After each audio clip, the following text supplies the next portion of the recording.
Hello everyone. Today we're going to be looking at rotating layers. A layer is obviously what makes up an image. So for this instance we have shape 1 as our arrow layer and then layer 1 as our background. With this tutorial we're going to be looking at just rotating the arrow and not the gradient background. If you want to rotate all of the layers with a single click, you want to take a look at the How to Rotate Images tutorial, which is also on divinedesigns.net. Right, let's begin. It's slightly more difficult to navigate to rotating layers. With images you just go to Image, Rotate. With layers you don't click Layer. That's not where you want to be. It's slightly confusing, but you want to be on Edit. You go to Edit, Transform, and then you get a whole load of options. We're going to be looking at rotate 180, rotate 90, rotate 90, counterclockwise, flip, and both of the flips, basically. The scale, rotate, skew, we're not going to be looking at. Well, we'll be looking at rotate, but not scale, skew, distort, perspective, and warp. We'll begin with 180 degrees, and this could be obtained by rotating 90 degrees twice. But instead of having to go through all that clicking, we can just simply click 180 degrees once. As you can see, it's rotated the arrow and not the background. Press C, original image, black is in the top left, black is still in the top left, and our arrow has just switched sides. Pretty simple. We can put it back to its original position by rotating the arrow 90 degrees, just to prove to you that it works. We'll choose 90 degrees clockwise, click it once.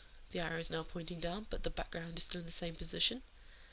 And we click it again, and once more its background is in the same position, and the arrow has just been rotated 90 degrees. Obviously you can choose 90 degrees counterclockwise if you'd like. I'm assuming you know what clockwise and counterclockwise mean. If you don't, just simply look at a clock. The second hand, the way that travels around the clock is clockwise. So, it goes 1, 2, 3, 4, 5. That's clockwise. The opposite direction is counterclockwise. It's pretty self-explanatory, really. Okay, we'll take a look at flipping now. So again, we go to Edit, Transform, and then we've got Flip Horizontal and Flip Vertical. Flip horizontal will flip the arrow on the y-axis, so it'll face the other way. Ding! See? And flipping vertically won't make such a huge difference with the arrow. If you click it, you'll see how nothing seems to have changed. But if we click on the layer, the background layer, which is our gradient, and perform the same function, flip vertically, you'll see that the black has moved to the bottom left as opposed to being in the top left as it was previously. The reason you're not seeing much difference with the arrow is just simply because there's no defining features which would be changed. If we, for example, to put a simple purple line at the bottom of it and then flip that vertically, you can see how now that the arrow is actually flipping and that the flip has worked. Okay, let's just go back to our original. There we go, delete that layer. Right, now we're going to be looking at the rotate option, which is in Edit, Transform, Rotate. This allows you to rotate in any direction freely and is a lot easier with a layer than the entire image. If we click it, you notice that the bar underneath File, Edit in Image, etc. has changed.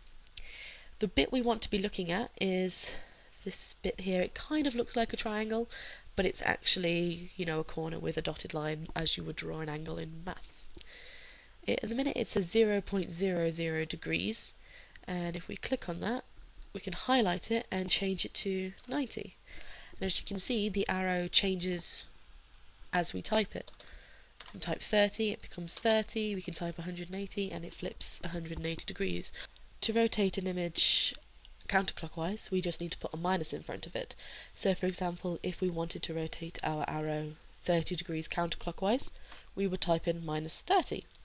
If we wanted to rotate it 30 degrees clockwise, we just get rid of the minus and as you can see it's now rotated clockwise. This works for absolutely any number, so for example 91, see it's 91 degrees clockwise and now it's 91 degrees counterclockwise. Alternatively, if you move your cursor down to just outside the box, you'll notice it changes and becomes this funky wiggly line. Here we can rotate by ourselves and put it in exactly the right position we want it in if you're not sure of the degrees. This can obviously make it a lot easier to rotate a person to look at something, for example.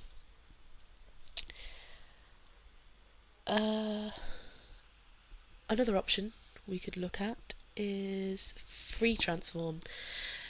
This allows you to rotate, resize and warp, but it's quite useful if you wanted to do a lot to a single layer.